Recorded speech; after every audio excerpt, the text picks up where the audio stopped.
Hello and welcome. This is Nta Tuesday Live and I'm Cyril Stober. Now, economic indices in the last 3 years show steady growth, especially with policies and programs that have taken Nigeria technically out of recession. It has been observed that Nigeria's foreign exchange reserves grew by $12 billion, reaching the highest level since 2014. The country's trade balance is also said to have crossed over into surplus from a deficit. The gains, many say, equally include millions of dollars recovered through the implementation of the whistleblowing program and stringent measures to block leakages, such as the implementation of the Treasury single account. Analysts strongly believe that reforms by the federal government saw Nigeria rise 24 places on the World Bank's Ease of Doing Business ranking, thereby earning the country a place on the list of top 10 reforms in the world. Now, what more for Nigeria's quest for industrialization? How are Nigerians buying into the programs for overall growth? These are some of the issues we'll be looking at tonight after this report by Leah Katun Babatunde. Nigeria in 2015 witnessed her first inter-party change of government at the federal level and went through an economic tumult that saw a rapid slowdown in major economic indices. In upon assumption of office, President Muhammadu Buhari was emphatic that a key agenda of the administration was repositioning an economy which had nosedived. At home, we face enormous challenges: insecurity, pervasive corruption, the hitherto unending and seemingly impossible fuel and power shortages are the immediate concerns. The Central Bank of Nigeria, CBN, on its part, instituted various measures to stabilize the volatile economy. Access to credit through the Anchor Borrower Scheme to farmers that saw a huge number of them move out of poverty. And also, it instituted various interventions into the foreign exchange market. It's a good level compared to where we are coming from. But we think it's important to know that as reserves get stronger, as the economic fundamentals get stronger, there is no doubt that Naira will get stronger.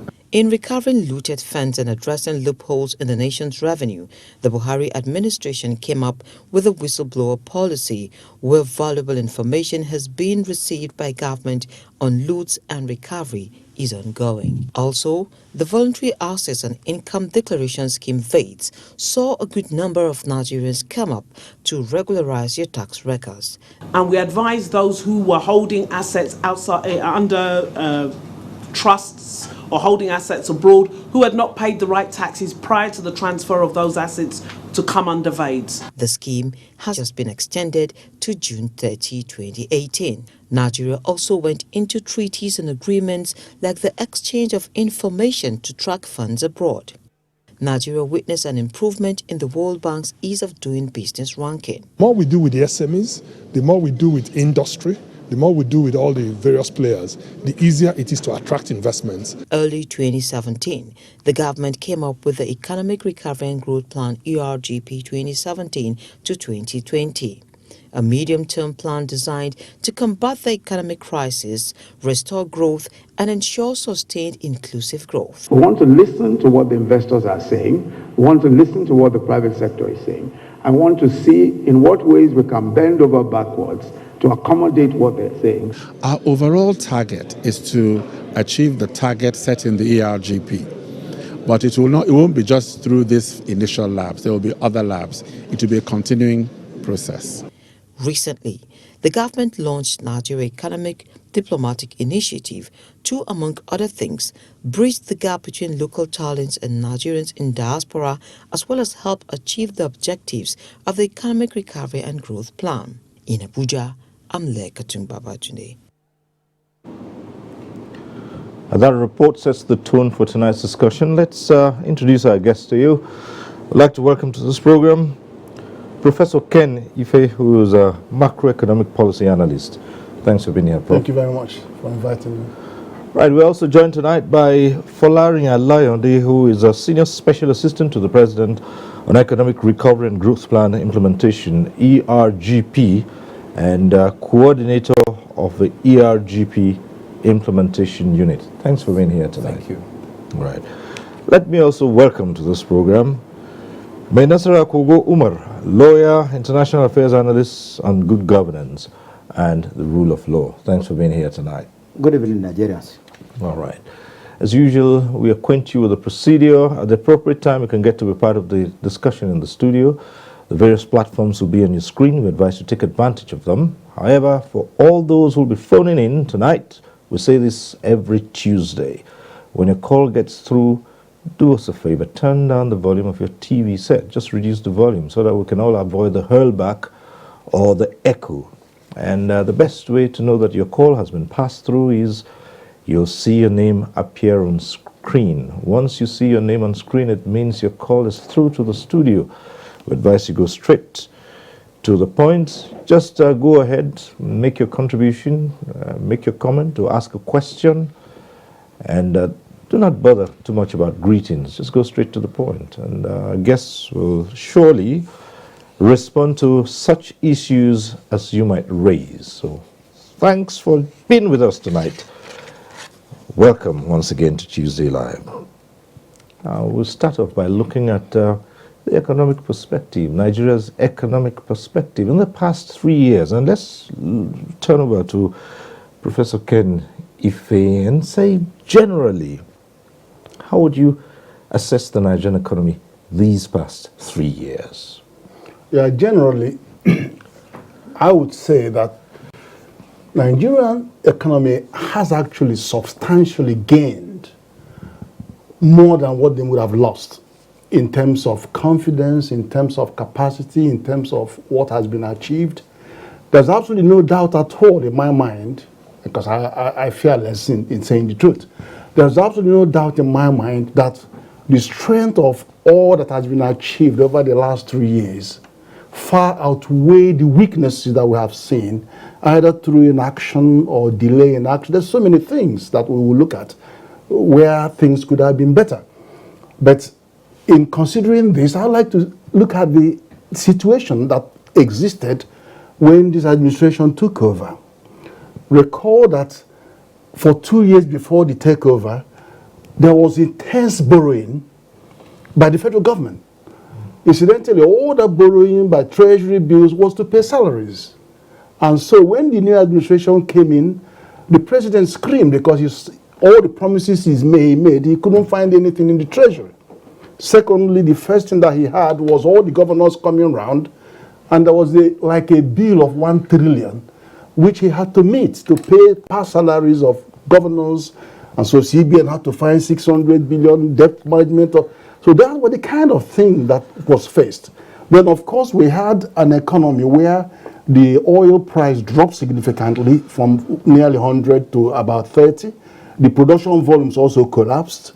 So in terms of what comes in, the receipt, CBN was having to face a dwindling resource from 3.2 billion a month to about $1 billion a month against a request for foreign exchange of 4.6 billion. So, there was no magic wand anywhere. And 30% of what was being requested for foreign exchange was more to do with fuel subsidy, things that I don't hear many countries where you subsidize consumption, you subsidize production. When you subsidize consumption, you are paying somebody's job out there is being supported, and very little jobs here. So all the structural deformity in the oil industry were perpetrated by maintaining that subsidy. In any case, where we found ourselves was we went down the valley. And if you remember President Nixon, when he was facing Watergate scandal, he said that no one knows the height of greatness until he descends into the deepest valley. Nigeria could have been worse if all the events that unfolded never happened. Thank you. All right, but let's look at something that's affected virtually every Nigerian. That's talking about inflation. Which side are you on? Well, high inflation, as you have it now, liquidity, or control inflation and have a cash squeeze? No, the inflation we have today was really as a result of two things. The macroeconomic management that we faced during the meltdown, and the fact that the CBN did what it could to do, what do you mean? To reduce the exchange rate. Of course they did. They did the first one, it didn't stop. They did the second one, it didn't stop. Now they had to turn to the demand side of the forex and then clamp down on 41 items. You know, some people say they usurped trade policy, so what? But it had to be done, and it was the only one in the position to do what had to be done. So what then happened was that there was a forex scarcity for obvious reasons, and so the cost of goods went very high. So you had a lot of imported inflation. But then, of course, why the action was to substitute import, and you saw good success in the anchor borrowers programs and all the productivity and huge production. But there were other things happening because our currency had declined a little bit. Then those surrounding us, which are the French countries, our food were very cheap to them. So they were importing our food. So the knock-on effect was that the food prices stayed high. While all the other inflation indices were going down rapidly, the food basket price stayed high. So that's why it was slow in coming down. So then, of course, the CBN had to grapple with this, and the other measures kicked in. You saw the relaxation on the forex regime, and then more creative development of the investor-exporter window. Open 13 months, $50 billion have exchanged in that window. So these were some of the things that brought stability, and you can see that the bank is now coming to a position where they could do something on interest rates that have been very high, because we now have inflation coming down well below the MPR rates, and so there is more comfort now that I can understand. All along they have erred on they rather will err on the side of caution, but now there are more reasons to support a gradual decline in the interest rate to affect the inflation. All right. Thanks. Let's come to the coordinator of the Economic Recovery and Growth Plan, ERGP. First, take us through your mandate first, and what has been, achieved within this period. Okay. Well, thanks. So, for the benefit of the public, and for those who probably know, the Economic Recovery and Growth Plan is the medium-term economic plan of the federal government of Nigeria to do two things. First, to lift the country out of recession, and then secondly, to put the country on a path of sustainable growth, and that is sustainable, inclusive, and diversified growth. So that's the mandate of the plan, and it's for the period 2017 to 2020. So the focus of the plan was to actually get Nigeria out of the recession and then put us on the path of growth. And as we all are aware, the economy was in recession based on very concerted effort of government, including, for instance, putting in place measures to reduce the vandalization of pipelines and the crisis in the Niger Delta. Oil production went back up, and then obviously we had the benefit of the international oil prices, and so we had more revenue. Together with a lot more initiatives on the path of government, we're out of recession. So at this phase, what government is trying to do is to put the country on a path of sustainable growth. Now, the ERGP is anchored on three broad pillars: restoring growth to the economy, and government is already doing that, and that's visible, and that cuts across several sectors of the economy. The second is investing in our people, because at the end of the day, the people would provide the labor force, but more importantly, those are the citizens. And then the third is diversifying. So it's important for us to realize that those are the pillars. Now, the execution priorities: one, stabilize the macro environment. And we've seen that in terms of, for instance, stabilization of the foreign exchange market. We knew that if you take 24 months back, for instance, there was such a wide disparity in the foreign exchange market. Now we see that there has been a convergence between the parallel market rate and...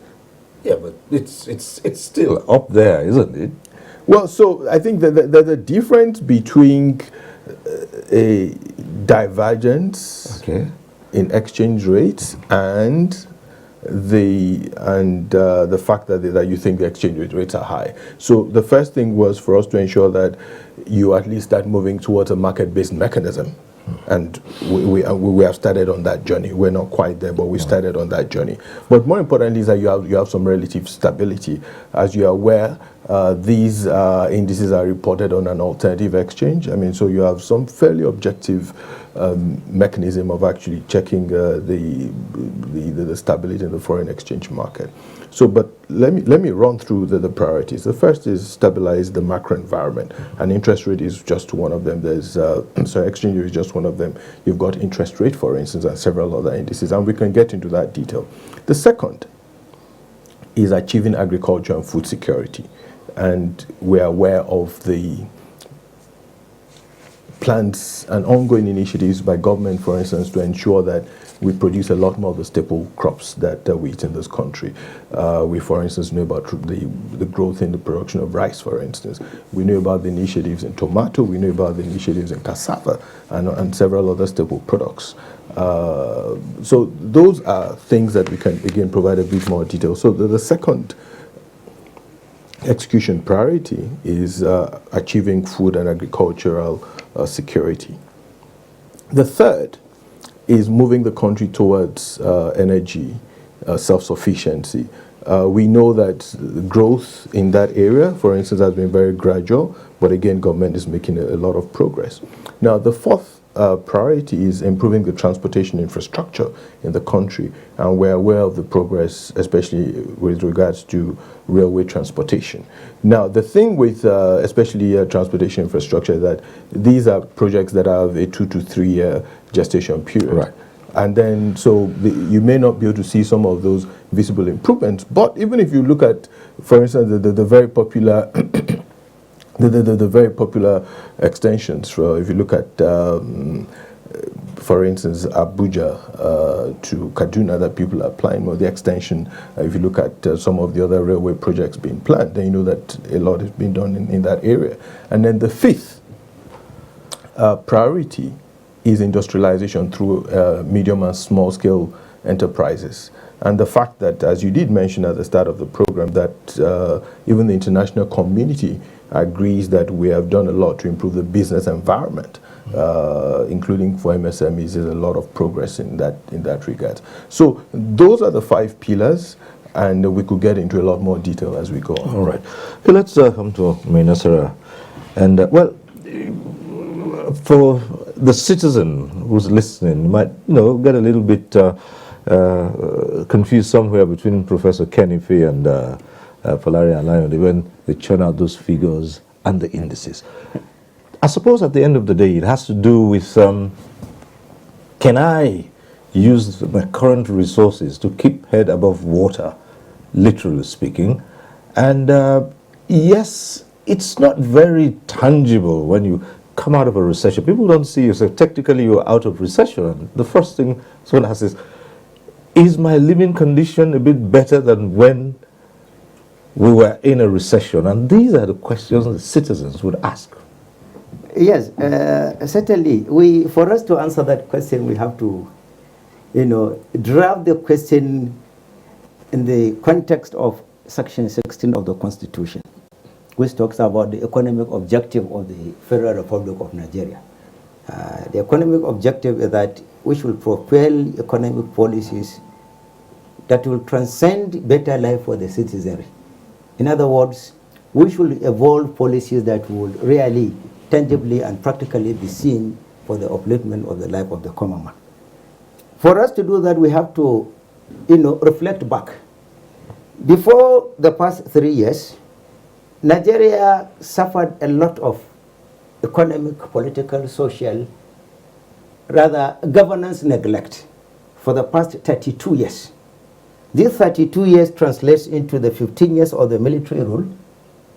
From the time the military ruled up to 1999, it was exactly 15 years from when President Buhari, then head of state, was ousted to the time when democracy returned, 15 years.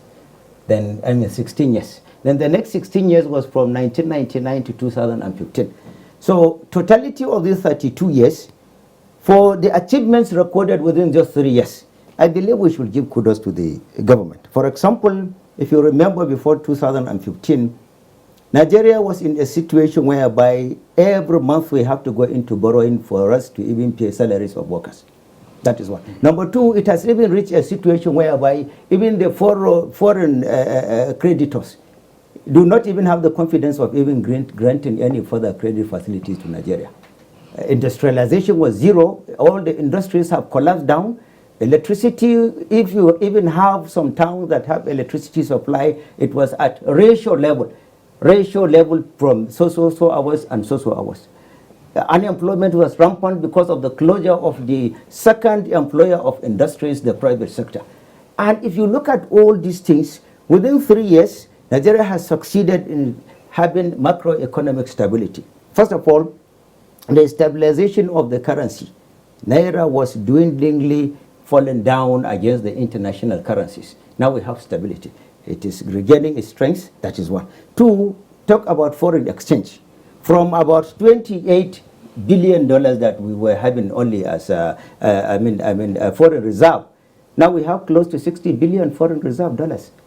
That is two. Number three, President Buhari spent over a year going around the countries immediately after his inauguration as president, trying to educate the general climate of the world, especially the business climate, that Nigeria is now a safer, a better country for you to come and do investments. And that was one of the reasons why we have a lot of inflow of investments regarding areas of agriculture, investments in the context of fertilizer production, even in the context of the agriculture, investments in infrastructural developments, rail constructions, investments in automobiles, investments in electricity generation. So much so that from the galloping below 3,000 megawatts we were having, we are now proud of having up to 7,500 megawatts. The only thing we are now thinking of is to expand the infrastructure for it to have the utility value of the 7,500 megawatts. Apart from that, if you take some microeconomic policies that have to do with the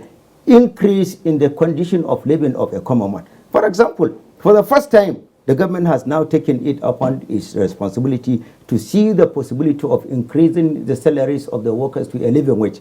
That is very, very important because it will permeate into many sectors of the economy, because the workers will go into the markets and at the end of it, they will spend the money there, which will circulate and increase the economy. Apart from that, inflationary rate for 16 consecutive months, Nigeria is having slow backsliding regarding the inflationary trend it was having before the coming of the Buhari administration in 2005. Apart from that, so many policies were introduced. For example, the issue of the whistleblower policy, of which over 500 billion has been recovered so far. And the issue of the treasury single account, which has succeeded enormously in getting a lot of money that has been reserved rather than going into the private pocket for pilferage. The issue of even the government policy of trying to checkmate issue of ghost workers, which has saved the government of over 60,000 illegal workers in the country, which is another thing to bring about discipline and sanity in public service. The issue of even the fight against corruption. Now over 7 trillion has been recovered as a result of fight against corruption. Imagine if this one, which gradually we are coming into that, is invested into diverse sectors of the nation's development. You can appreciate the quantum of the development that one will bring in terms of generation of employment, in terms of increase in production. Already we are seeing it, for example, in the area of food production. 90% reduction of food import. We have already recorded that one. And Nigeria has reached a stage whereby we are the ones now exporting not only food production, but even many, many other things that are not relevant to food, but they are related to production. For example, cotton. For example, ginger. For example, many, many things in the sector of mineral resources. Mineral resources we have recovered. We have gotten over $30 billion as a revenue from revenue generation. And as a result of the government policy too, we are blocking a lot of leakages. For example, for the first time, the Nigerian Customs Service, imagine what was recorded in 2017, over 1 trillion naira as revenue from the Nigerian Customs Service. Even if we take the case of JAM, for example, 8.7 billion was recovered as against the paltry sum of only 51 million that used to be recorded as revenue for the government. The issue of the new policy that the government to introduce of voluntary declaration of assets, not assets, taxes, voluntary payment of taxes, voluntary declaration of assets, all these are in tune with the democratic principle of allowing you to contribute your quota for the development of the nation. And another very important thing that the government has succeeded in doing, even in this context, is in the issue of trying as much as possible to assist the state governments so that the state governments will clear all that huge indebtedness that they inherited from the previous administrations by giving them bailout funds, by giving them Paris Club refunds, and all sorts of grants, as a result of which you now have industrial stability, industrial amity. Otherwise, by now, you will imagine the quantum of industrial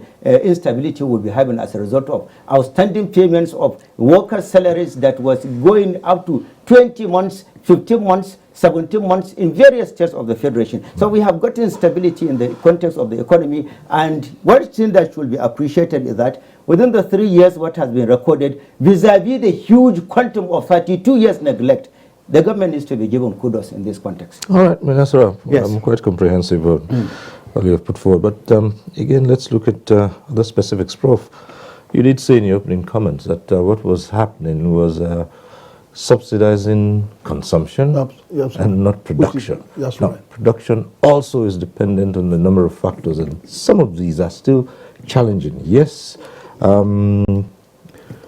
we have reports of increase in the generation capacity, but distribution continues to be a huge challenge. And even a couple of days ago, there were also reports of a cut in the entire generation as a result of system, to prevent system instability. Exactly. Collapse. Yes, systemic collapse. Now, yes, that's right. Under a situation like that, how much growth can you record, particularly in manufacturing? What you have just mentioned is just one of the binding constraints to production and productivity. The issue that, if you look at MAN website, it shows you a running record analysis of how manufacturers feel. 77% feel that power is holding them to the ground as a major binding constraint. But it's not that. Power accounts for about 30 to 35% of their input costs. But how about transportation? That's about 20%. Then how about finance, access to finance? What would you say about that?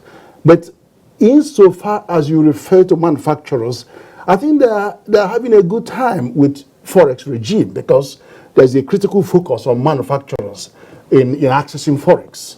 Through so many windows. We have SME windows, we have importers, investors in exporter windows. I've mentioned before that in 13 months, it's generated over $50 billion.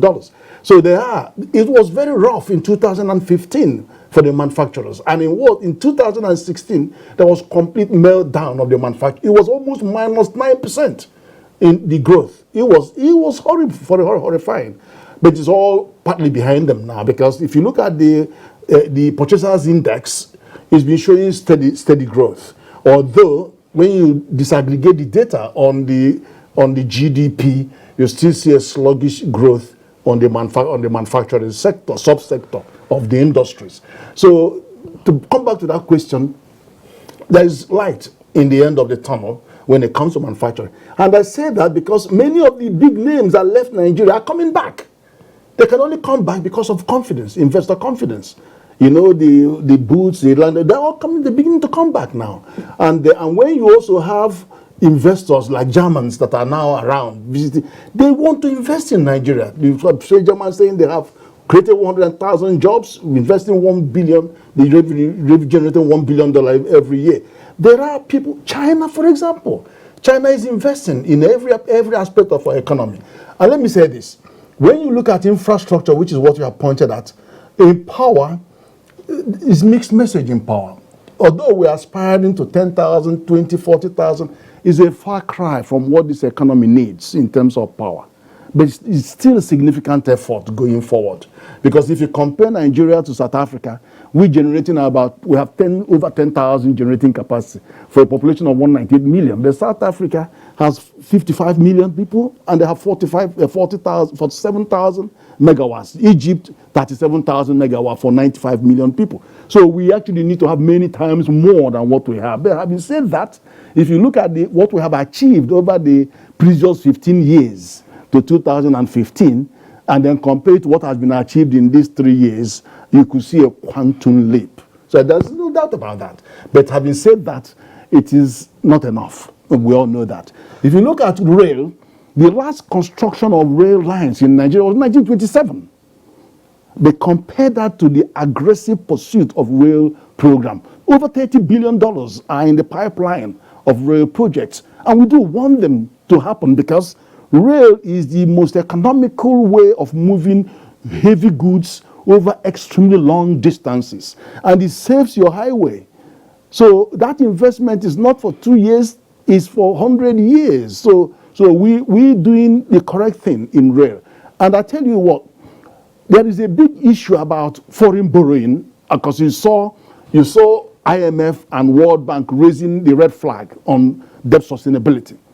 But I said, take it easy, because if you look at the projections of Nigerian economy, in 2050, we are looking at $6.4 trillion GDP to make us number 10, well ahead of Germany. No, not Germany, we're ahead of UK, France, Spain, all that.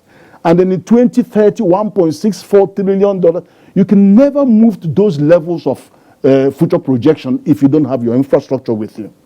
And in fact, when you have infrastructure, then you can, all those guidelines and benchmarks on debt to GDP ratios mean very little to you if you have the infrastructure.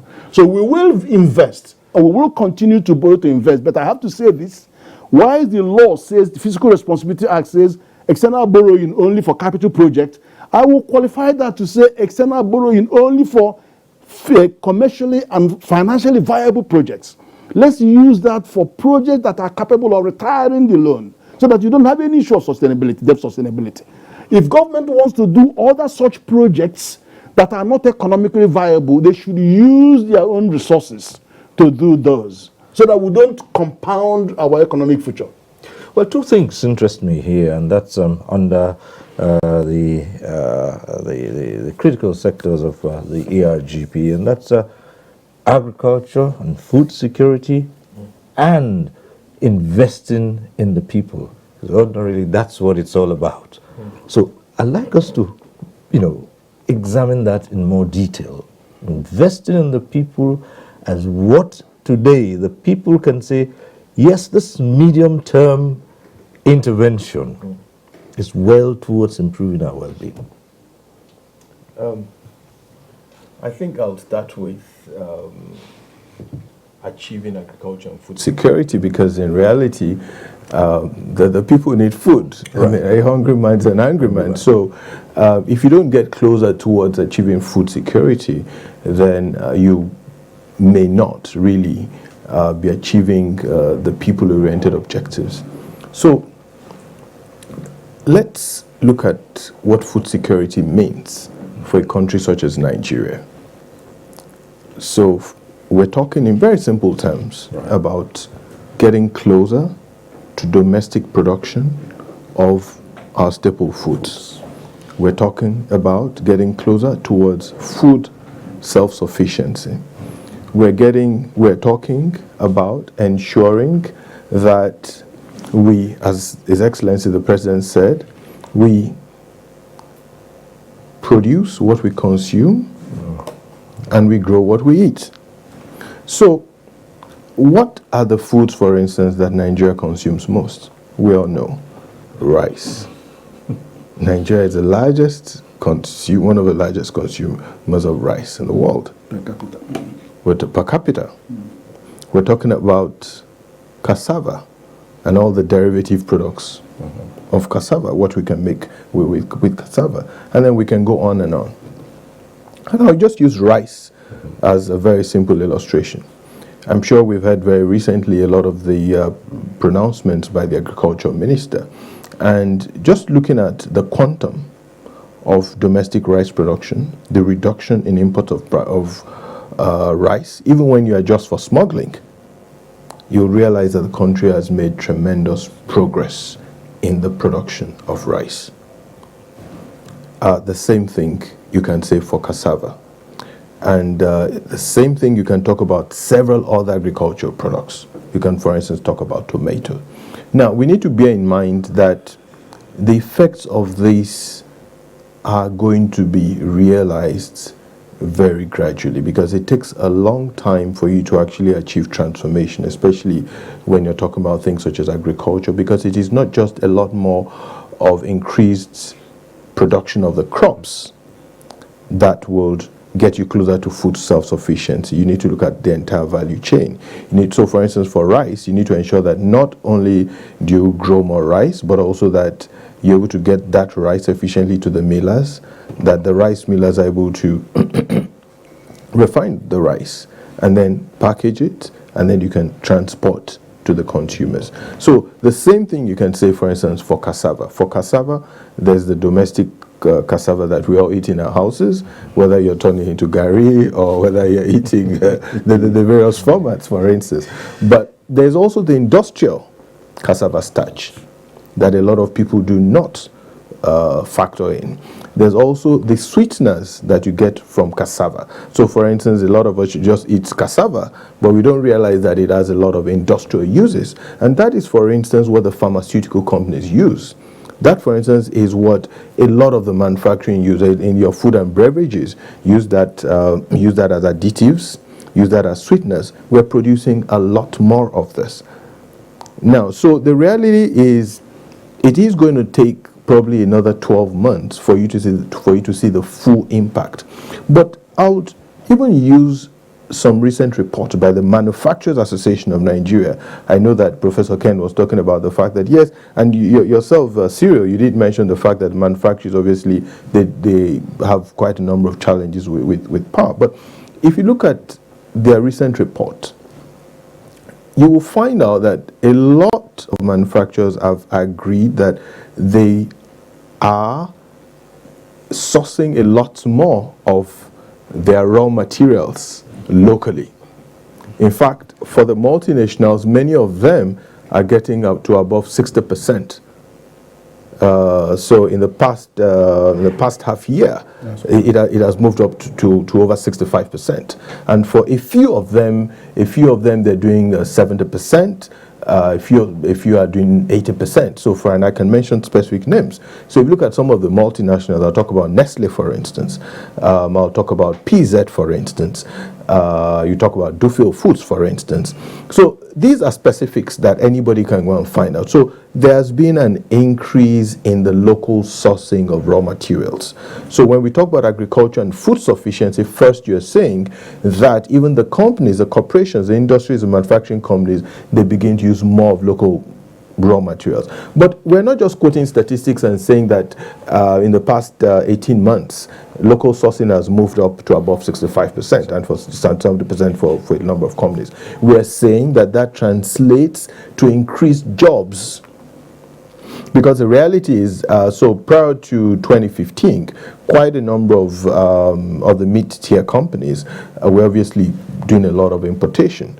But now that the local sourcing has increased, what is happening is that they're getting those produce from local manufacturers. As a matter of fact, I can cite instances of the Outgrower scheme. The Outgrower scheme is where, for instance, if you look at Nigerian breweries, for instance, and quite a number of the other food and beverages producing companies, now a lot of the inputs that typically they would import, now they're getting local farmers, right, to be able to produce to the right quality. And what is happening is that those local farmers, they are employing more people, they're getting more business for themselves. So you're actually creating more jobs in that area. But let's even now move specifically to the pillar of the ERGP that you mentioned about investing in our people. That cuts across several dimensions. But I think it's good that we stand on the fact that local sourcing translates to more jobs, translates to more promise for our people. But more important, you're building a more sustainable economy. Because one of the key challenges of the Nigerian economy has been there's been a lot of volatility in the economy. So today, the economy grows at a very fast rate, then drops, and then you've had all of those swings. And those have created challenges for the economy. Now, investing in our people refers to health, refers to education, refers to job creation, right? And that is across all levels. We have a relatively youthful population, and as you know, like in many African countries, 70% of the population are youths. So what you find is that in Nigeria, one of the key things that the government has done is to have a social investment program. And the social investment program, as you know, has several components. But I think one of the things that we're also aware of is also the school feeding program. I mean, so there's several components of this, and we need to bear in mind that because we're a relatively large population of close to 190 million people, the impact of this may not be equally felt across all regions or across all states of the economy at a lot of at the same time, but people are beginning to notice this, and we believe that with sustained efforts of government, you will have a more broad-based result. One of the questions we put across at the start of this program is how are Nigerians buying into the various programs to ensure sustainable growth? Of course, it's been said over and over again that one of the biggest knocks to the economy is corruption. How is that being addressed? How are the citizens keen into the fight? On this program, we've had a number of analysts who have said, look, the question of corruption is not government. The people can take the fight and own it. How are the citizens keen into that? Yes, the citizens are really keen into that. For example, the whistleblower policy, which I said has attracted over 500 billion naira. This is one example whereby the citizens are directly involved by reporting loots, illegal accumulation of wealth. That is one. Secondly, citizens have now, the citizens have now started, seeing the dirtiness in dirty loots. In a situation whereby somebody will say, I will come and say, this is your house. You say, it's not my house. Like the Osborne Ikoyi money scandal. The government was seriously, relentlessly searching for who owns the building. Nobody. Who owns this money? Nobody. In those days, it used to be something of paraphernalia during ceremonies. You come and display in dollars. There are people that will even be boasting they don't spend Nigerian currency. In those days, when they come to ceremony, they will be using, even during elections, some people will come and put leaves on their head that they are for sale, only waiting for the bourgeois politicians to come and buy them over. But now people are seeing the dirtiness in it. People are seeing whosoever is a looter, they are seeing him as a criminal. People are running away from it. People are rallying their support towards the government. And again, the government is really investing some of this recovered money, trying to help the citizenry. For example, the school feeding he talks about. 8.6 million citizens are benefiting from that across 24 states of the Federation. Apart from that, the government has now succeeded in saying that we are going to link up all the state capitals in Nigeria with railway line. Remember, no nation attains development without railway net connectivity.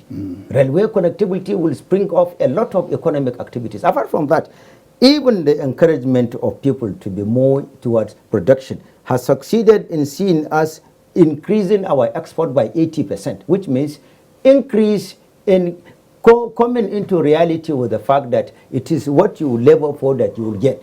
People are really going into farm, really devoting themselves into farming, and with the assistance the government is giving for fertilizer subsidy, and for succeeding in even buying for exporting, we have succeeded in increasing our exports by, like I said, 80%. agricultural imports by 90%. When you look at that, and the government is trying as much as possible to really create an enabling environment.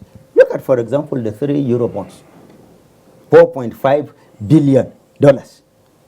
Then coming to the diaspora bond of about $300 million. And coming to even the major one, the Sukuk, $100 billion, which have succeeded in translating developmental projects across all the nooks and corners of the Federation. By the time all these projects are finished, by the time the northeast, southwest railway connectivity is finished, the Lagos down to Kano connectivity is finished, further diversification is made, not only from other sources, but even the petroleum itself. So many other areas are now being explored for extraction of petroleum resources, which will mean a greater quantum of money into the economy. Solid minerals, we are seeing it from the about $42 billion of foreign exchange or of this. Now we have succeeded in getting about 142 billion. So this has succeeded in bringing about, and again, the way before, in those days, the law was thought to be only for the poor. Now you are seeing the mighty is falling. You are seeing governors, you are seeing somebody at the level of secretary to the state, secretary to the federal government. You are seeing number 3 citizen in the country, jittery over these things. So the citizen is now believing that, yes, we are now seeing governance for the plurality of everybody, which translates into democracy, equality before the law, as far as Section 36 of the Constitution. So people are now believing that, yes, we deserve good governance. And that is the reason why you see the freedom for people to come and say whatever they want through the media, whatever they want by means of protest, whatever they want by means of write-ups, and people are now supporting the government more than ever before. That is the reason why whenever President Buhari moves to anywhere, people will come out as if they will swallow him alive because of the magnitude of the love and the confidence they have in the man. Because never in the history of the country have we seen within 3 years demonstration of this commitment of Nigeria to move in tandem with what is going on in the world, despite the technical bottlenecks the nation is facing. For example, in the area of fight against corruption that we talk about, we are supposed to see so many serious convictions beyond the quantum we have seen so far. But because there are so many problems, the issue of interagency rivalry, in Nigeria, somebody will go and do the underdog investigation that there is something negative in so place. He will be different from the person that will go there to apprehend the offender or to get whatever is hidden there. And he will be different from somebody that will bring the arrested person to be interrogated. And he will be different from this person that will take the person to the court. And he will be different from the witnesses that will come and assemble. There is a need for collective harmony here, so that it will be one team that will be able to now successfully prosecute. And then the relevant governmental agencies, for example, the National Assembly, should assist by promulgating some laws. There are some laws which without them, you are hampering the fight against corruption. For example, you cannot succeed under the current jurisprudence I know in Nigeria. You cannot succeed 100% in fight against corruption if you don't have anti-corruption court. The draft bill is there in the National Assembly. We have not seen the anti-corruption code fight into law. Look at the issue of the Edmond Group. President Buhari has succeeded in going around different countries of the world for over 1.5 years. He succeeded in signing a lot of treaties. He succeeded in signing many things. This Edmond Group is a body of about 172 countries that are sharing exchange of information regarding illicit transactions, drugs money, issue of foreign investments, issue of immigration offenses, issue of drug offenses, issue of counterfeit, whatever this thing, the Interpol are benefiting from it. The International Monetary Fund is benefiting from it. All the developmental partners you know in the world are benefiting from it. Now, we now succeeded in finishing all those things. At the end, when President Buhari finished all these things, he now returned. 2 things we are supposed to do. One, the Edmond Group says Nigeria, for it to continue benefiting from this system, we have to reform our system. We have to take away the financial intelligence unit from the domicile of the Economic and Financial Crimes Commission and make it an independent body. Instead of making it an independent body, the National Assembly domicile it now under central bank. That is one. Secondly, all these laws that you are talking about, all of them, it is clearly stated in Section 12, subsection 1 of the Constitution that all these laws are only to succeed in Nigeria as instruments of operation if they are domesticated in Nigeria. Most of these treaties President Buhari signed, treaties of recovery of our loans to be bankrolled into the country, treaties of extradition of our criminals. No, I don't want to call them criminals because in Nigeria, as per Section 36 of the Constitution, there is presumption of innocence. So they accuse people that we are accusing of amassing our wealth, that have decided to go into Europe, into America, into other places to hide. There is treaty for them to be extradited into Nigeria, or in other words, for them to be tried there and whatever is the recovered loan to be bankrolled into Nigeria. All these treaties of special courts there, if you run away there, let them try you there. Issue of apprehension of them there, all these treaties have remained mere pieces of legislation, draft pieces of legislation, because they have not been ratified by the National Assembly. And we want them to be ratified so that we would be able to have the utility benefit of them in the interest of common man, and that is what will entrench the doctrine of people's supremacy, so that those people's money that has been stashed there will be bankrolled there, and by the time they are now bankrolled there, we will now use this money to now dredge River Niger, River Benue, so that we'll have Hinterford ports, so that water will come and will spring up economic activities in Nigeria, so that we'll be able to have every state in Nigeria should be able to have a fertilizer company that will bring about massive production of fertilizer, and the massivity of production of fertilizer will assist in taking off the market, and that will reduce the price, and the common man will know that yes, I have voted a government of change that has reduced the price of fertilizer to become affordable. Again, all these bushes that we are having where the criminals are hiding, the Sambisa forest, for example, the Palgore forest in Kano, the Birnungwari forest, this Dawang searching power from Abuja Road to Kaduna, which stretches down to Mina, the road, the Zamfara crisis, all those bushes, all this area, cultivate it into farming land, make it flat. If you make it flat, it will make all the criminals to run away. Then it will be a safer place for investors to come and invest in agriculture. We'll have massive agriculture. Our team in use will have employment there, and we'll have bumper production of food, which we will now use to export, which will attract us foreign investments, which will make Nigeria better, which will again solve number one security, which is hunger. So these are the things we wanted the government to continue doing, and I believe the government is in the right direction. At some point in time, Yes, you were going to come. Yeah, actually, I would like to look at. I would like to look at the challenges from the perspective of the citizens, and in the context of social and economic inclusion. There are lots of people who say, but this is paper growth.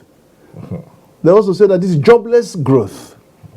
So how do we marry the growth and the recovery to a much higher level and order of joblessness? And what I would say to that is, we have inherited a huge areas of unemployment. And even then, the rate at which we are creating jobs now is far below the rate at which the population is growing. Our population is growing at a rate of 3.2%, and urbanization is growing at 6.5%. So we need 3 million extra jobs a year to actually dent the figure, and that was PCW's research. So you can't actually blame that level of unemployment purely on the government for the 3 years. So it's been something that was inherited, and the rate at which we are creating that job is not enough. The second thing that people ask is, yeah, we're producing more food, but there's still challenges in food security, and the prices of food are also very high. What do you say to that? Yes, we are doing well, but it's not as much as we need. African heads of states meet in a Malabo declaration in 2014 said that we should put 14% of our budget in food production and aim to have 10% growth on food in agriculture. But what we have is we had 4%, 3.06%, and an increase to just over 4%. But the population growth that is 3.2 and urbanization that is 6.5 means that we really need to have a minimum of 7% growth in agriculture. So how do you get that? Okay. You're going to bring the interest rate down, you're going to bring more production, and then we're exporting massively the grains that we produce. One governor said 50 trailers are leaving his boundary to the north of Africa. And the thing is, we're exporting our jobs, actually. We shouldn't stop it, but we have to put more resources on cottage industry processing and processing so that we can keep the jobs here rather than export the jobs. Okay. So these are just some of the things that are, and then I tell you the third one is the access to finance. And you did mention that about around interest rates. Now, you see, I sympathize with central bank on this issue because the rate remains where it is, partly because it is a factor in attracting foreign investment. And at the same time, they're worried about, some people say it's obsession with inflation targeting. So, money supply, money supply.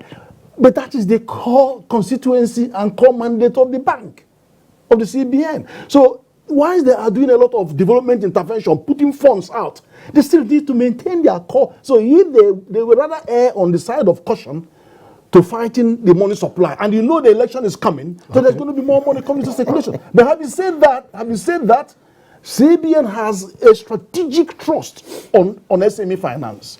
They've done the SME startup. They've done SME intervention funds. They've migrated to have SME financial window, forex window. And then they're now gone to China, Nigeria, swap.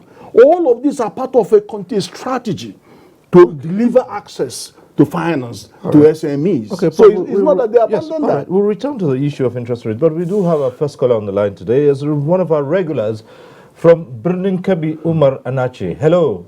Thanks for staying on the line.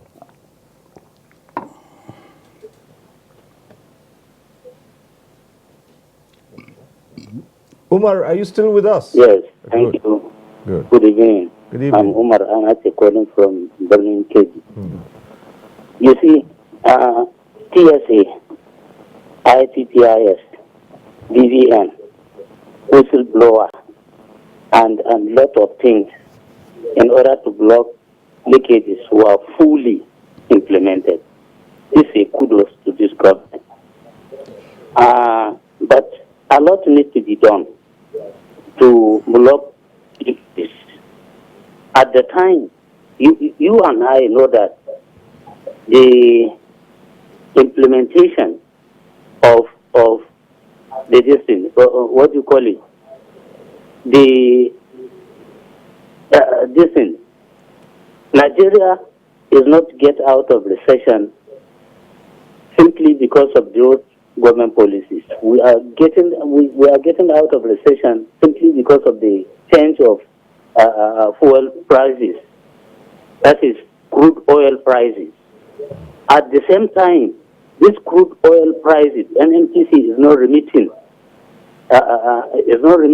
substantial amount of money to federation account. So, still there are a lot of leakages that need to be blocked. And why CBN have dual forex? I mean, dual forex in the sense that billionaires are being made while in their bedroom.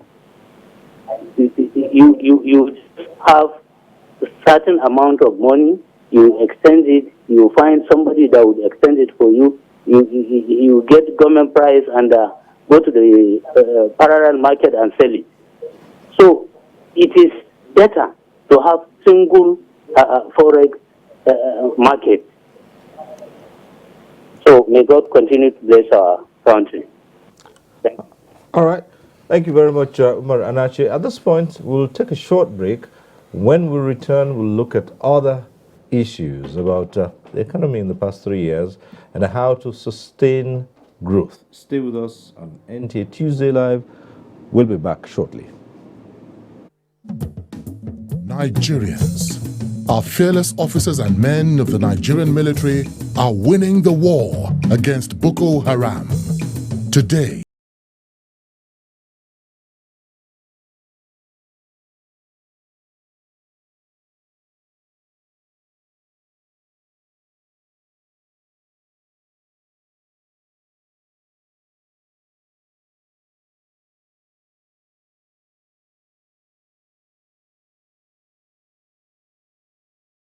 winning the war against Boko Haram. Today,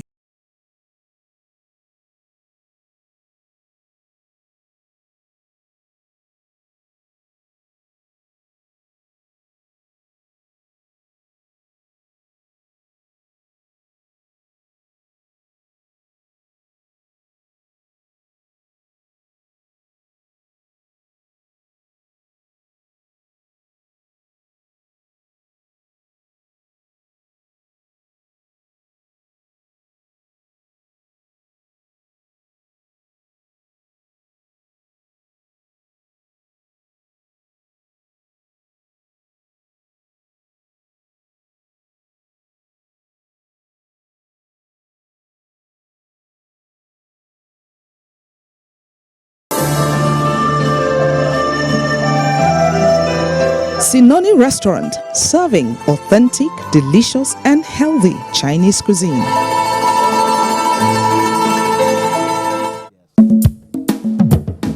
Nigerians, our fearless officers and men of the Nigerian military are winning the war against Boko Haram. Today, all occupied territories have been recovered and Boko Haram has been degraded. Our affected brothers and sisters are getting their lives back. However, they are now after you and me. In our mosques, churches, schools, motor parks, markets, entertainment centers, and public gatherings. Be vigilant. Be security conscious. Report suspicious persons, objects, and movements to the police and other security agencies. The security of our nation is a duty for you and me. Nigeria, unite against terrorism. This message is brought to you by the Federal Ministry of Information and Culture.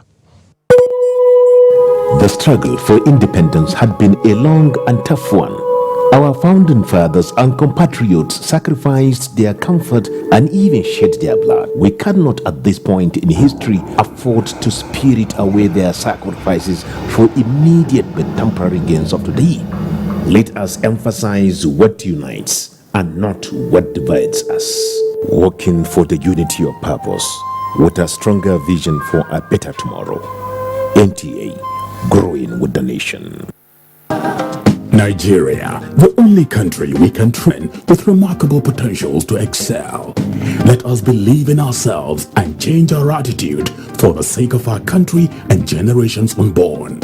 Let us revive our cultural values, which are our essence as a nation. Let us renew the spirit of patriotism and hope in our dear country. Do not take or give bribe. Be punctual always. No more African time. We can't expect to be global citizens and operate on African time. Join the queue. Insist that people are attending. The Federal Minister of Information and Culture bring on this message.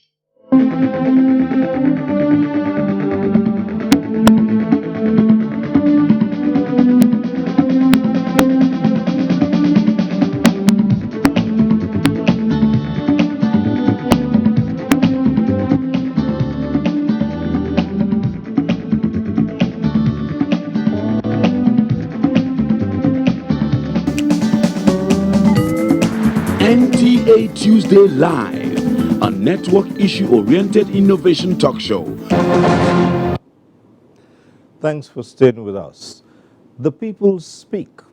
Now let's get to see what the citizens are saying as we took the cameras out to talk to them. And they're doing well. So, you understand, damage that has been done for this country is not a small one. It's not something that can be fixed within just one tenure. The dollar to naira, dollar has been stable for a while now, and then at least the government is trying. At least now, if you need dollar, you can access it. I traveled in April. I was able to get my PTA, so at the official bank rate, so it's fine. Unlike before, you can't even get the PTA. I heard people who are doing business too, they can access the BTA and stuff like that, so it's good. This is a great strategy that the country has adopted. With this new development, that the country will gain more and more recognitions from other countries. When the government encourage the young entrepreneurs, that's how the GDP grows. Because we have a lot of young people that are very creative out there. If the government have a program and they create a platform that can support them, it helps the economy. Yeah, I really appreciate what President Muhammadu Buhari, although, fighting the corruption, because this thing has been rampaging for a long time. So doing this or bringing into a timeline for, for young guys like us, because I have an office as well, mine. So I know the cost that it is for me to be running it before. But right now, the easier way that he is now, I truly thank him for that. So I just hope we should all support him for the other time for him to come back.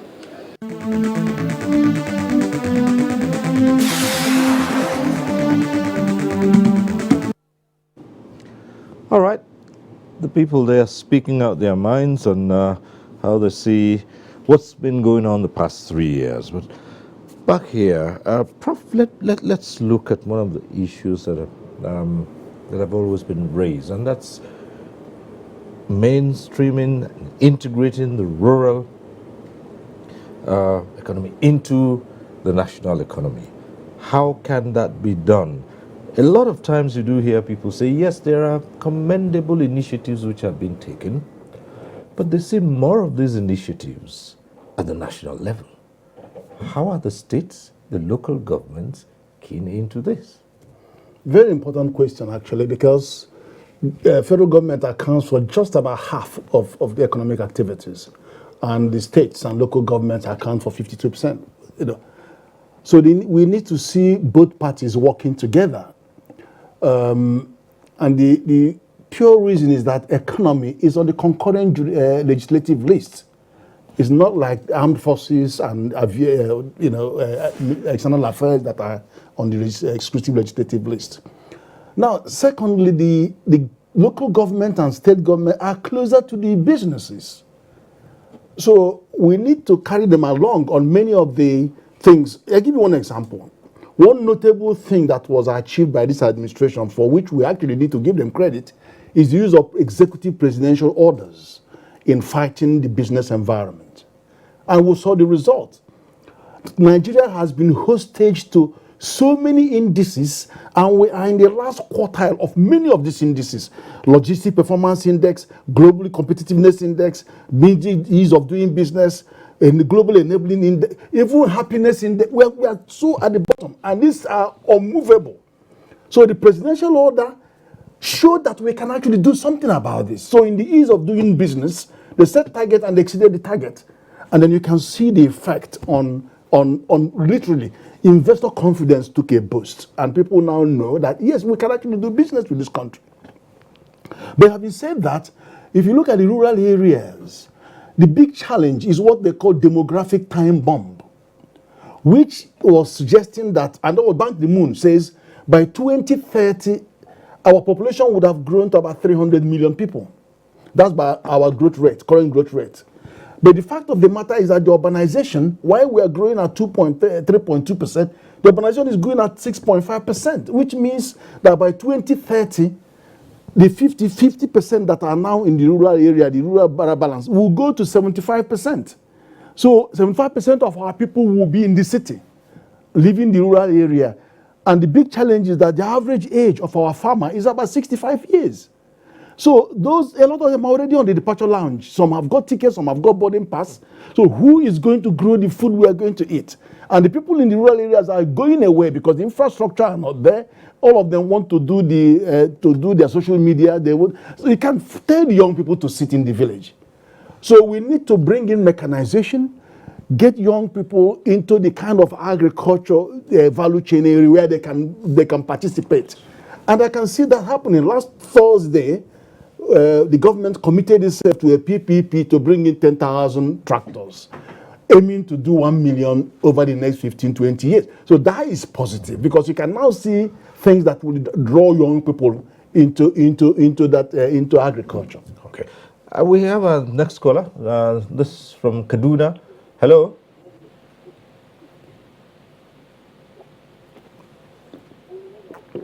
Hello, go right ahead.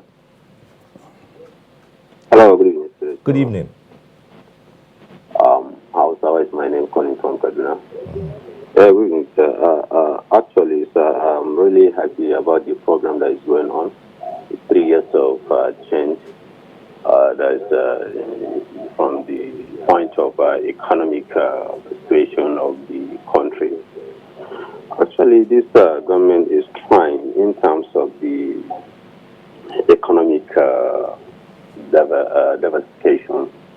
You talk about the TSA, you talk about issue of remitter and so on and so forth.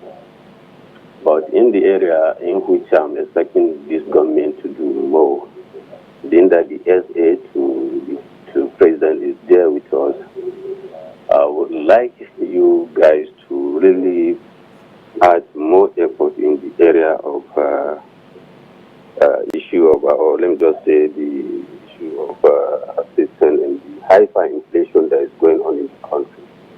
Because actually, economically speaking, what is really happening in the market sector now is quite unfortunate. Though I know the government is trying a lot, is putting more effort in the area of this hyperinflation that is happening.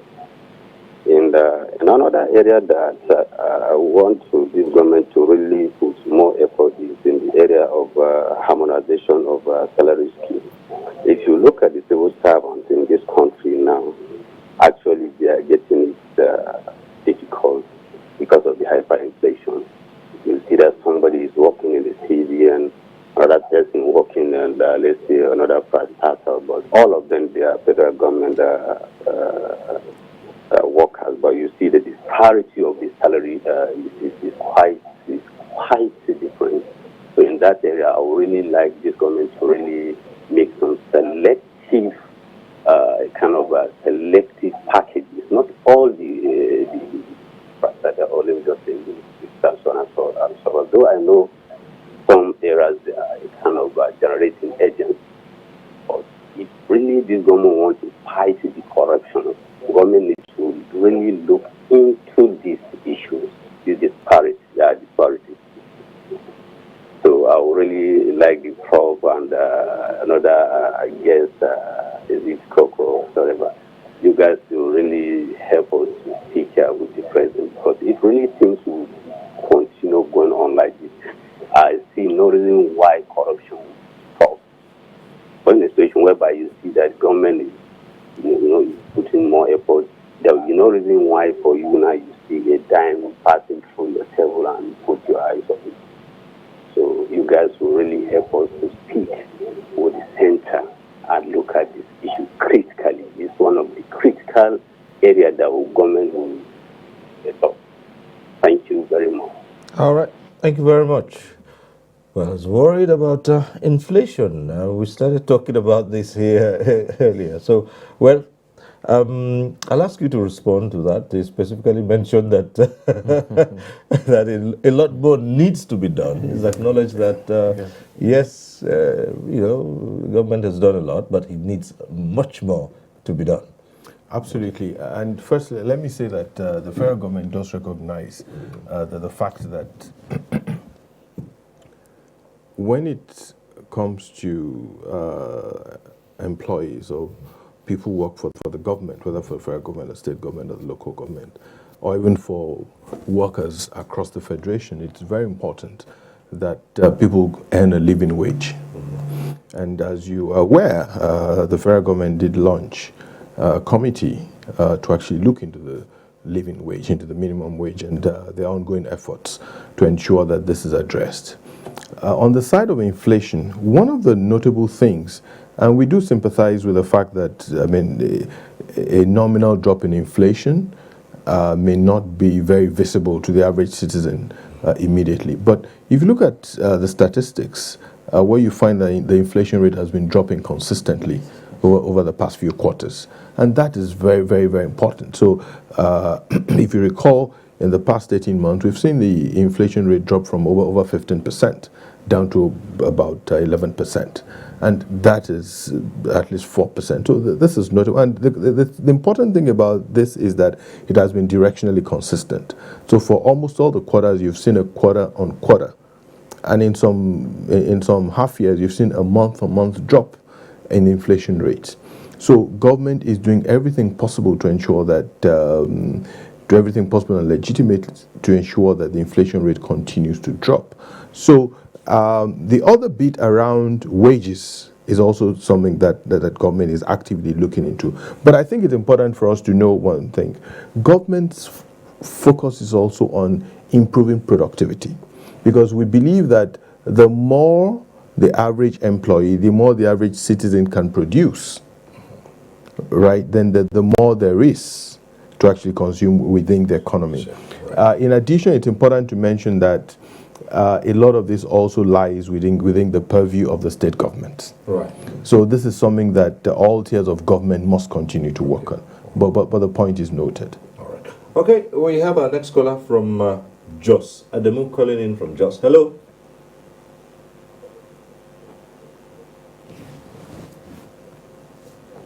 Yes, hello. Can you hear me? Yes. Yes, please. Good evening to all of you. Good evening. I remain Adamu Mohammed. I want to re-emphasize on the last caller's view. So I commend the federal government on its policies that are ongoing, especially the issue of TSA, the issue of IPPIS, among others. But for the IPPIS, I want you people to call their attention where a staff maybe encounter a problem in terms of doing the registration. It should be more easier for him to amend a change, especially with regard to the issue of MDA. When you make a mistake, you cannot be able to change. And if you call their numbers, they don't pick. It's a problem that most of the workers are facing today.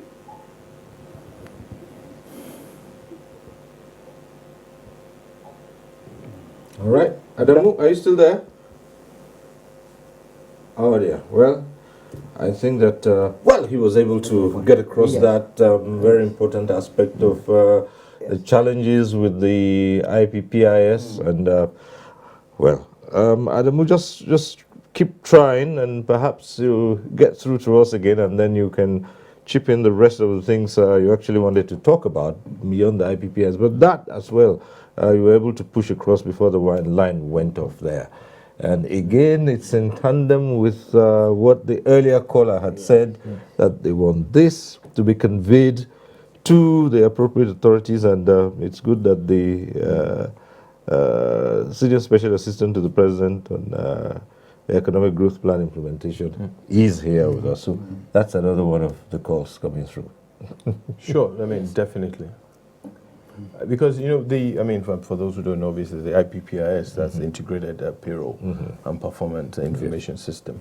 There may be some teething problems. So it would be good, for instance, if he's able to reach out. I'm sure that he does have a HR champion.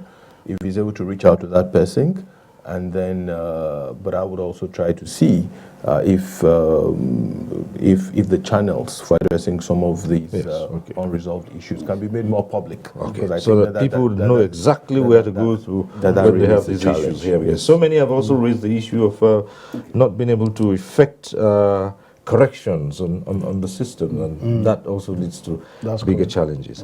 But we have another caller on the line, and this one from Mina. Abdullahi from Mina. Hello. No, I think Abdullah is still there. Well, we lost that call. Yes, Mina, sir, you're going to come on. Related to this, I would like to give two clarifications. First of all, the head of service of the Federation has unveiled public service reforms.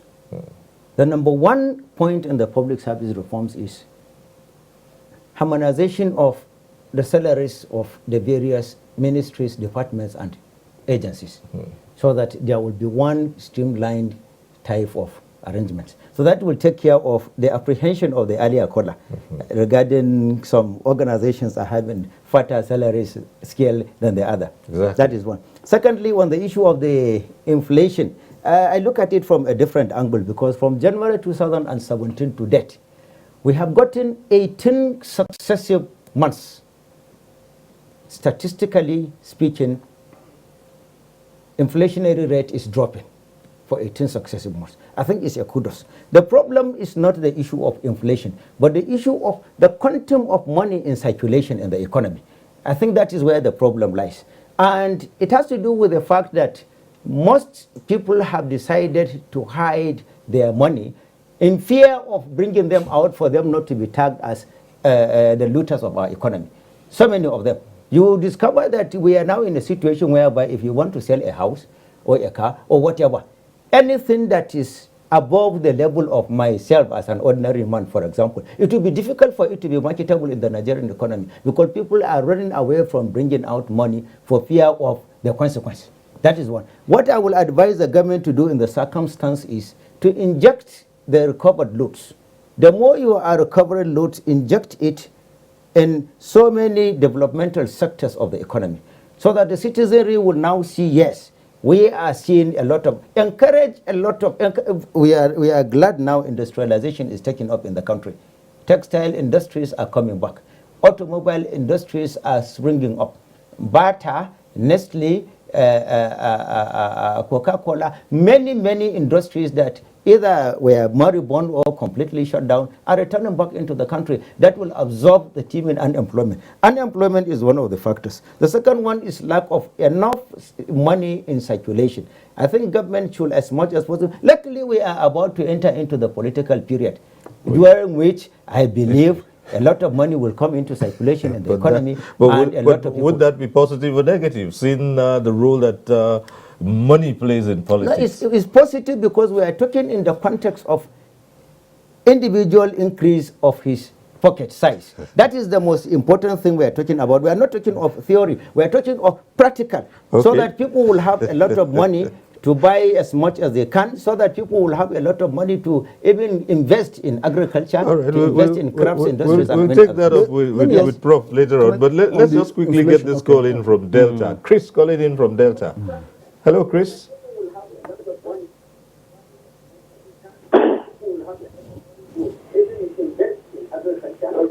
Chris. I don't think he's still there. Maybe he left his phone on because we can hear the hurlback. Yeah, hello, good evening. Good evening. Hello. Go right ahead. Hello, can you hear me? Yes, we can hear you. Just go on. Hello, can you hear me? Oh dear. Chris, go on. Your name is on screen. Here. We said this at the start of the program. Hello. Okay, we'll just move ahead without that call, and so others can get on. Yes, Prof. In inflation, that is the supply push element of inflation. And then you look at money supply from different sources, as you just mentioned, and the ones we anticipate will come from electioneering campaign. But there is also imported inflation that we could see as part of the forex fallout. But there is a demand pull inflation component, which is not constantly being noticed, because if a lot of our agricultural produce are heading out of the country, because the price is good. Yes. The devaluation in our currency meant that 1 naira that would have bought 3 sefa was only buying 1.5 sefa. So effectively, it's 50% cheaper. So the 5 countries surrounding us, Francophone, are importing, they are buying our food. And for that reason, you see it in the inflation figures. You disaggregate the inflation figure, you find that core inflation with urban index, rural index, all those indices are much lower than the figure, but the food stays high, 21%, 19%, 17%. So it was slowly coming down. Now, in the latest figure, it is 13.5%. Inflation is 11.61%. So the spread is closing down. And what that means, when the food basket price is as low as 13.5%, when the food starts coming in the next 2 months, agricultural produce, it will still further go down. So the prospect of hitting single digit would be around August, September, all things being equal. That's around when we will hit a single digit, and then there will be more comfort from the. In fact, CBN can now smile at you because they will now feel that you are close to their inflation target, so they can take a bit of risk on MPR rate. All right, we'll return to the phones and back to Kaduna. And also, he called earlier. And hello, just go ahead.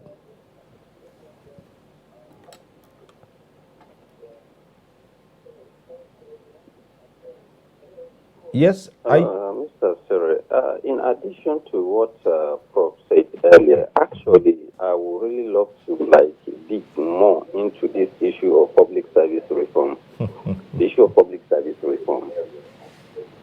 So actually, sir, I will need to throw more light. I mean, the Prof to throw more light about this issue of public service reform, because really I'm so much interested about the area of fighting corruption, which says that this area is one of the critical areas which, if really government will lay more emphasis on, the issue of corruption will come to an end in this country. Because we do go around ministries by ministries, parastatal and some other places, we saw how civil servants are complaining bitterly about this issue of public service reform. We really want this government to really be serious, to be focused about this area, because we learned that it's one of the critical sectors that if government can lay more emphasis about this reform, the issue of corruption, fighting corruption will come to an end, because we saw how leakages have been blocked. We know how much governments are getting because of this blockage of the leakages. So if really government will do something that, people will not be putting eyes on what others are getting from various sectors.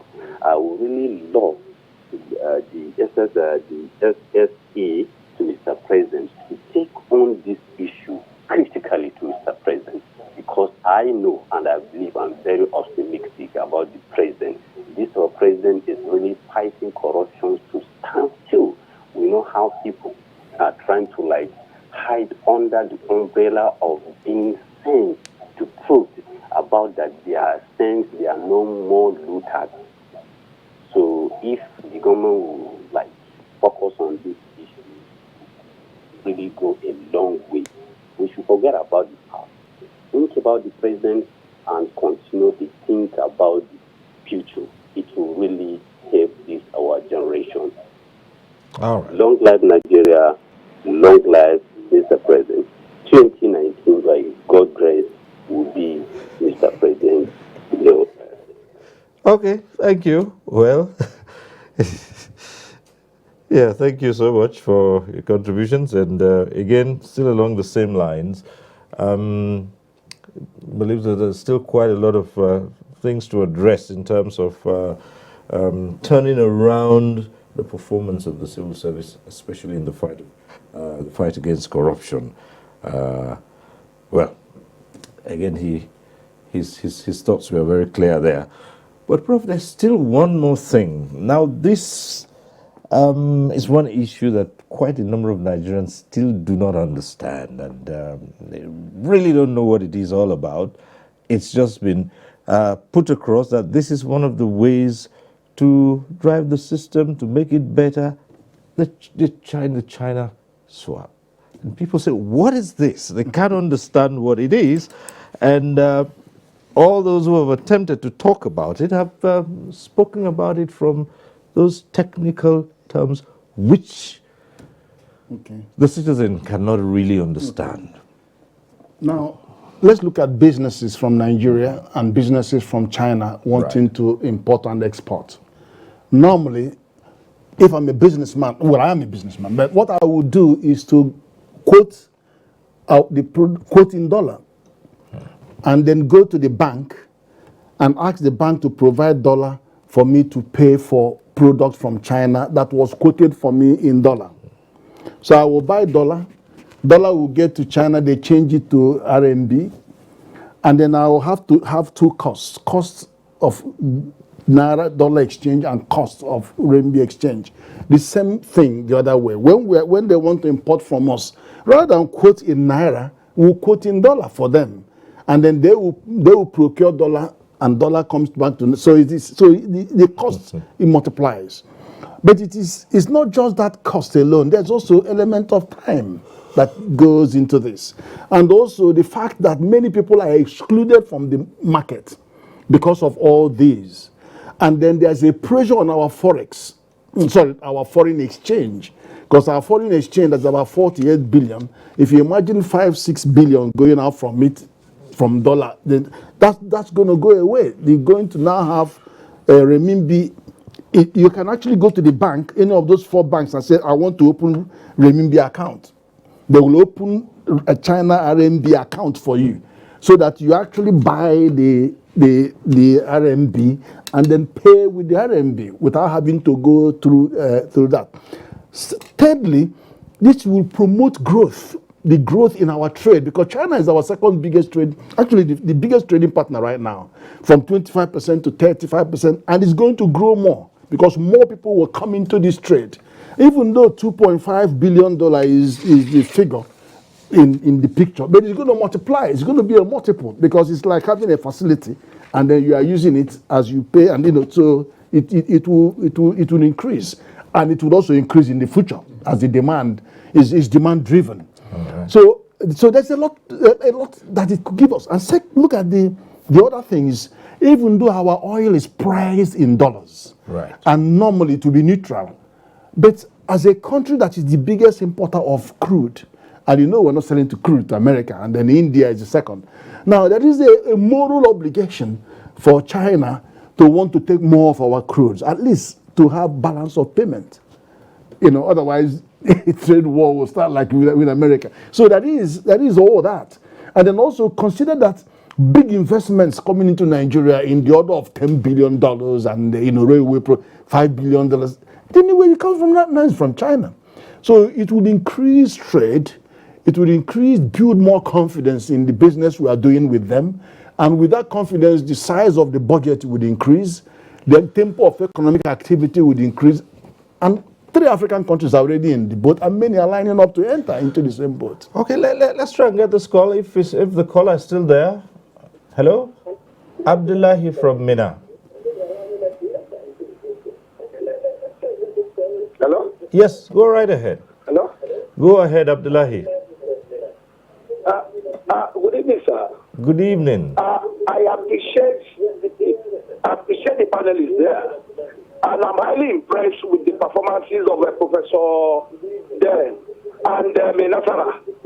I want to suggest that the material condition laid down by Professor Ben has reawakened the consciousness of Nigerians out there about where this present administration take off from the past PDP-led administration. And they were beginning to appreciate the challenges that the government is confronting as a result of deficiency of unavailable funds, the looting of the treasury, and above all, the marginalization of our economy.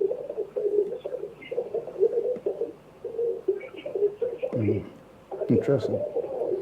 Right. Barrister Menasara too has been so dramatic in his expression. I so much enjoyed him, and I'm highly impressed. I want to suggest that we should make efforts. This program, Civil Stormer, you should make efforts to domesticate what they are saying in English in other Nigerian languages, so that it can further boost the chances and the image of this administration as we move towards election in 2019. So that Nigeria will now see the detractors, those who are very, very elusive in coming to reality with what the government has achieved, and the focused administration of President Muhammadu Buhari in taking us out of the woods. I appreciate all of you. God will continue to strengthen you. But this program tonight should be domesticated in all Nigerian languages, so that people will now appreciate the difficulties of answers in 2015, the growth that is being recorded, and then what will be able to make a firm decision in 2019 election. I'm very, very pleased with these economic indices of Professor Ben and Nasara. And these have now opened our eyes. As members of civil society organizations, will continue to advocate and disseminate the information to the grassroots, particularly the electorate. Thank you, and God bless this administration. I now believe that we have a very working economic team. Unlike the obvious expression that this government has no economic team, there's an economic team in place. My name is Comrade Abla Chabi. All right. thank you very much for calling in. Gentlemen, you heard the man, and well, we don't know where to start from, particularly. Well, I suppose domesticating is that the word? Or? The thing is that the whole thing has to do with the issue of a democratization of the progress. That is the summary of it. You understand? The economic recovery plan, the economic achievements should really be translated. Like I said earlier on, the recovered loot and all the money should really be invested in such sectors that will create employment and such sectors that will create infrastructure for enabling environment for diversification of the economy. For example, this very novel plan of linking off all the state capitals with electricity. For example, issue of diversification of the economy. You know, all these solid minerals you are talking about, survey of them is one, extraction is two, refining is another thing, then exporting is another thing, then utilization of the proceeds is another thing. So we need really a very serious, robust program on solid minerals revolution in Nigeria. We have the solid minerals whose quantum and value is more than even petroleum. For example, we have uranium in abundance, which is used for nuclear energy, which can be used to even solve our electricity problem, which can be used to even give Nigeria a nuclear power. Diamond, sapphire, aquamarine, tourmaline, benzate, so many of them we have them. But the issue is the environment is not that conducive for such extraction. That is one. Number two, as much as possible, the government should try to bring infrastructure in the area of energy. Now we have succeeded in raising the electricity generation from 3,000 megawatts to 7,500 without the supporting infrastructure for us to benefit from the 7,500 megawatts. And you know, whatever is generated cannot be stored. It is not of much value for us to say we will keep storing it. If the examples of the professor gave of the countries that are having tens of thousands of electricity generation with much lower population than Nigeria, then the electricity companies that have been privatized, these things should really be up and doing. If they cannot provide the infrastructure, Nigerian federal government should cancel the privatization so that Nigerian federal government should go into building up the infrastructure. From 1962, when Tafawa Balewa visited United States and we were given some turbines of electricity, especially the Kainji one, we have never developed further infrastructure for the capacity of us to enable us generate into all these tens of thousands of electricity generation. We really need it. You cannot go into any industrialization without energy. Energy is the key component. So if the electricity companies that have gotten this privatization cannot invest in infrastructure, the government should immediately take over those companies and then nationalize them so that the government will invest appropriate infrastructure that will be able to bankroll Nigeria as an emerging economy so that we will be able to be a leading country. It is a shameful thing if South Africa and Egypt, yes, subsidiary countries vis-a-vis Nigeria's population, Nigeria's strengths, Nigeria's economic potentialities, Nigeria's place in the Committee of Nations, diplomatically, economically, socially. It is very, very important that Nigeria should be the one to be leading not only Africa, but the entire black race. Well, and we cannot do it without, yes. It's interesting you talk about that, and yes, Prof. I want to disagree with that. I have to disagree with you, unfortunately. Yes. You can't privatize both the generation side and the distribution side, and for any reason think of cancelling, suspending this contract. They will take you to court and they will claim billions of dollars against the government. In law, national interest and why any other consideration. National interest supersedes any other consideration in law. I know. But you pay a price. You've talked about justice system in this country, and you know how many people have EFCC convicted since 1990. The whole essence of governance is national interest. Let me finish. Yes. One of the most viable way forward for this country, I've said this in many conferences, is to bring power to the mass market. Solar you don't have to pay for. In fact, solar price has dropped from $2 million per megawatt to now $1 million per megawatt. The amount of land you require has dropped from 2 hectares per megawatt to 1.5 to now 1.3 hectare per megawatt. The price at which we will sell power, Germans have confirmed that that price is good. So they can actually do solar power. I've had companies from China saying to me, we want to do this solar on our own money. They're not borrowing the money because the price is right in Nigeria. So let's move there. Because that anybody can get into this power bracket. But I'll tell you something else. We have other challenges that have made our citizens not get the most they can get from the government spend. And that's what is the budget delay. We have budget delays that is avoidable. You cannot explain why 6 months in the first year we had delay, 7 months delay, and this time 7 months delay again.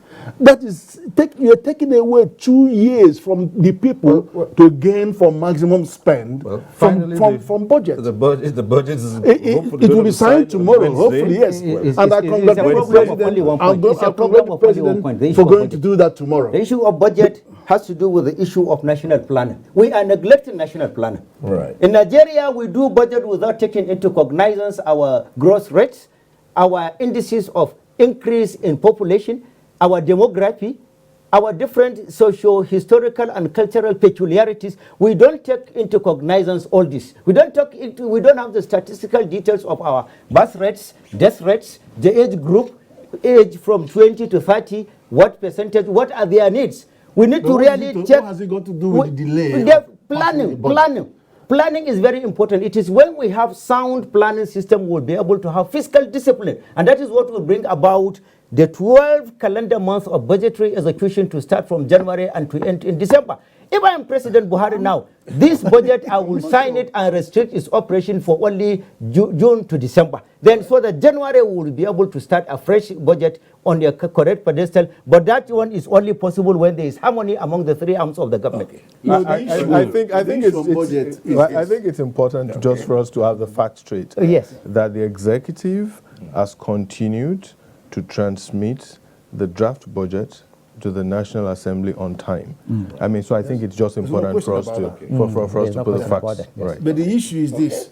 Anyhow, it became clear that there are actually two sides to this story.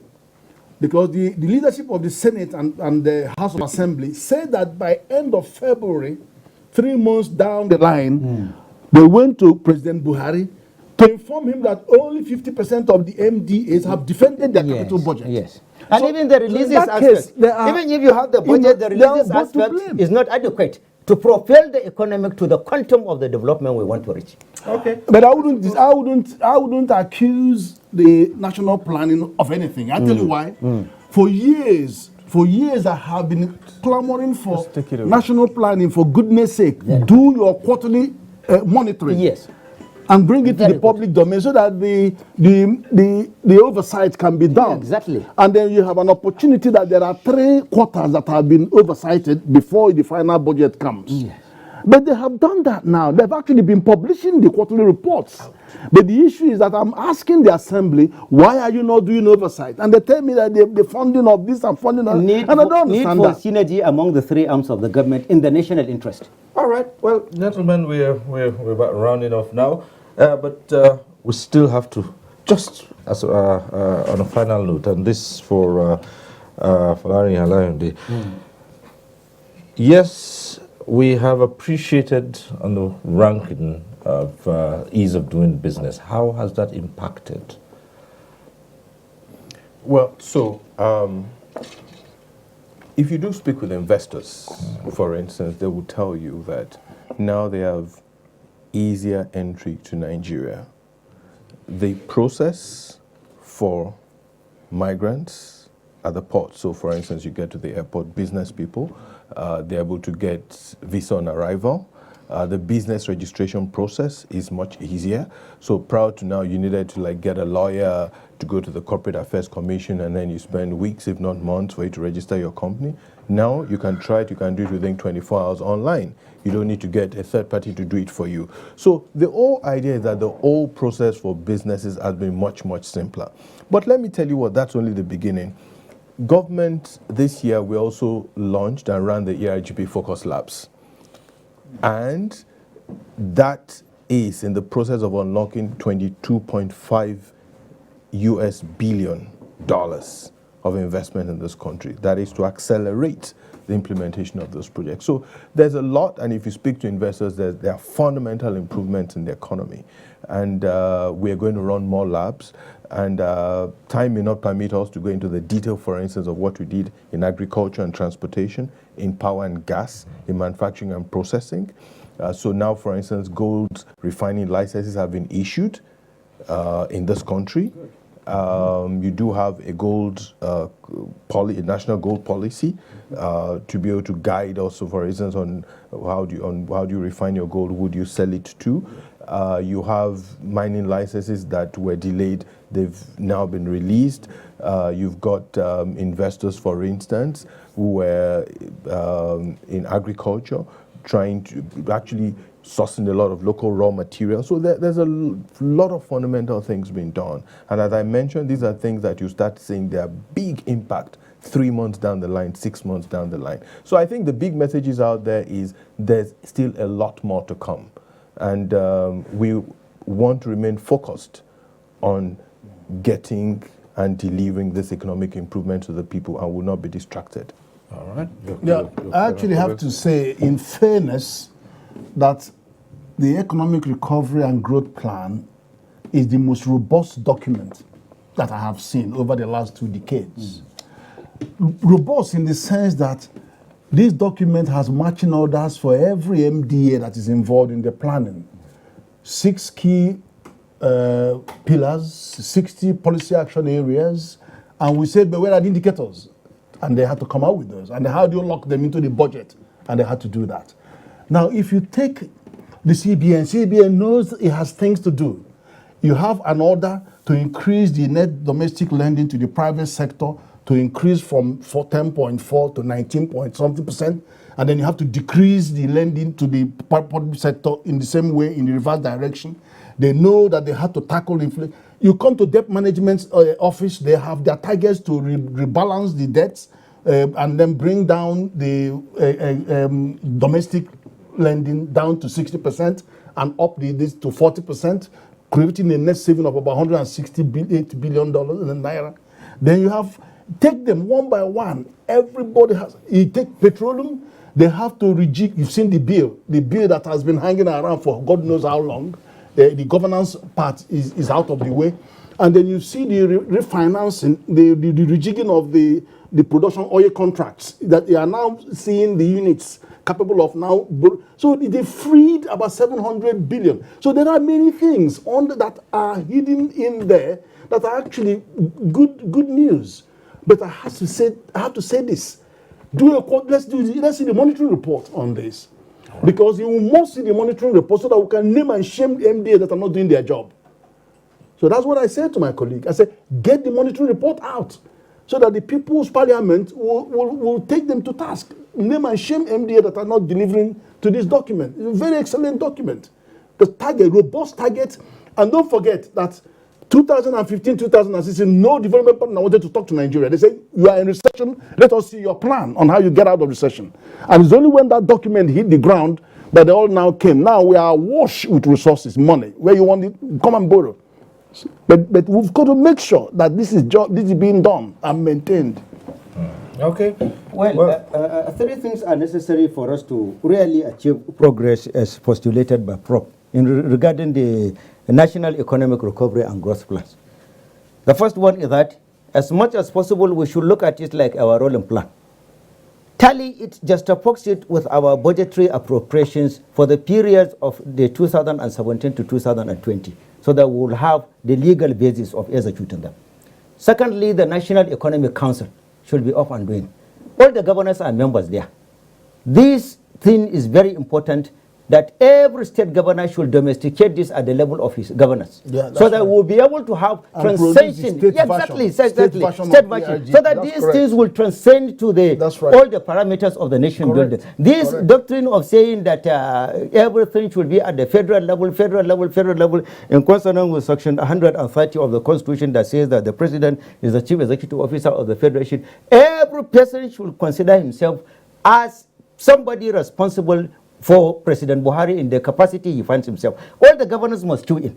And there should be an agreeable monitoring team that will ensure the implementation of this and appropriate sanction for those who violate this. This is the only way we will go about it. If the President Buhari says, okay, I leave it, everybody should do his constitutional responsibility, we will not succeed in seeing the El Dorado in this. That is my conclusion. I agree with you. Yes. All right, so, I did say on the final note, but again, how do you respond to the question of monitoring and naming and shaming? Well, the reality is we are already in the process of actually working on this report. So we will release to the public an assessment, or a very detailed assessment of implementation status on the Economic Recovery and Growth Plan. But one thing I can assure you is that this is underway, and most of the indices remain positive, whether you're looking at inflation, you're looking at exchange rate stabilization, you're looking at production output, whether you're looking at crude oil, whether you're looking at agricultural products, rice, cassava. So the reality is growth is on track and things are looking up. Things are looking up. And I think that's a good news for Nigeria. Okay. Well, and I think it's also on that note that we'll leave this conversation and thank our guests for coming on here. We thank you once again, Professor Ken Ife. It's always a pleasure to have you. Thank you very much. Discuss with us. And for Larry and Larry, we thank you for being here. Thank you. All right. And May Nasara Kugo Umar, it's always a delight to have you join us here. I'm pleased to be here. All right. I always say no one program can take care of all the issues. And so we'll leave this conversation for now. Next week, we'll be back with Nta Tuesday Live, and we hope to see you then. I'm Cyril Stover. Bye for now.